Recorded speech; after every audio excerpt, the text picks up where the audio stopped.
Hello everyone, आज हम करेंगे class 8 chapter 3 exercise 3.3। Question number 1, A B C D एक पैरेललोग्राम हमें दिया हुआ है, उसकी फिगर दी हुई है। एंगल पैरेललोग्राम की प्रॉपर्टीज यूज़ करते हुए अब ए डी के इक्वल क्या होगा, उसकी अपोजिट साइड्स क्या है, बी सी है। तो इसमें हमें हमारी प्रॉपर्टी लगी opposite sides of parallelograms are equal. Second में एंगल सी या एंगल डी के इक्वल है। क्यों? क्योंकि ये अपोजिट एंगल्स ऑफ पैरेललोग्राम वो भी इक्वल है, तो ये प्रॉपर्टी लग गई। थर्ड में ओ सी इक्वल टू ओ ए है। क्यों? क्योंकि ये डायगोनल्स बाइसेक्टर हैं, वो जो इक्वल होते हैं बाइसेक्ट होने के बाद। थर्ड प्रॉपर्टी ये लगी। फोर्थ में एंगल ए और एंगल डी का सम 180 है, क्योंकि ये एडजेसेंट एंगल ऑफ पैरेललोग्राम है। क्वेश्चन नंबर 2 में unknown number X Y Z बताना, डी वाई है। ठीक है, तो डी और बी इक्वल है, तो y जो है वो 100 हो गया, क्योंकि b 100 है। अब a प्लस बी जो है उनका सम 180 तो क्योंकि एडजेसेंट एंगल ऑफ पैरेललोग्राम है। अब a की जगह z लिख दिया, b की जगह 100 इक्वल टू 180, इधर आ गया माइनस हो गया 80 आ गया z की वैल्यू। अब a और c जो है वो दोनों इक्वल है, अपोजिट एंगल ऑफ पैरेललोग्राम में। x और z दोनों इक्वल होंगे, तो x भी 80 डिग्री का हो गया।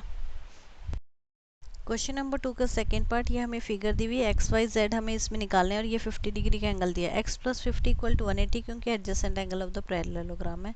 तो 50 इधर आएगा, माइनस हो जाएगा, एक्स की वैल्यू 130 आ गई। ये दोनों साइड पैरेलल है और ये एक ट्रांसवर्सल है, तो एक्स इक्वल टू जेड हो गया, कॉरस्पॉन्डिंग एंगल है, तो जेड भी 130 डिग्री का हो गया है। और x और y इक्वल है, क्योंकि अपोजिट एंगल्स ऑफ पैरेललोग्राम है, तो x y भी 130 हो गया। अब ये हमारी x y z तीन एंगल निकल गए हैं। नाउ थर्ड पार्ट में हमने एक एंगल को w मान लिया। ये फिगर हमें दी हुई है, इसमें ये एंगल w मान लिया। w और x इक्वल है, क्योंकि vertically opposite angle equal to 90 degree हो गया। ठीक है, अब ये ट्राइंगल हम ले लेते हैं। x plus Y plus 30 degree equal to 180 degree, angle sum property हमने लगा दी। x की जगह 90 लिखा, प्लस 30 की जगह 30, y एज इट इज़।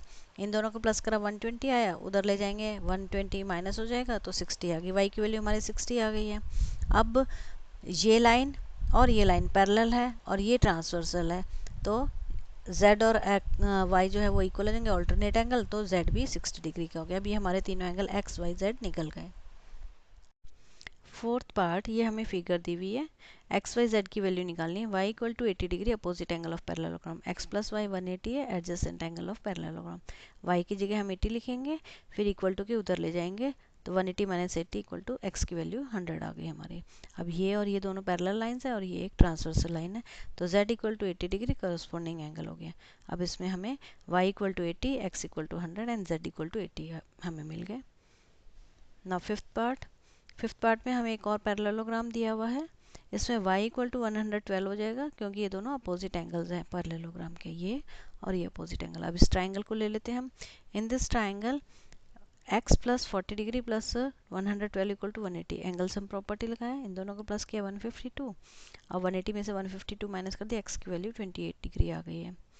अब x एंड z इक्वल है, क्योंकि ऑल्टरनेट एंगल्स है, तो z भी 28 हो गया। y 112, x and z 28 degree. Make sure to like and subscribe this channel. For more update, hit the bell icon. Thanks for watching.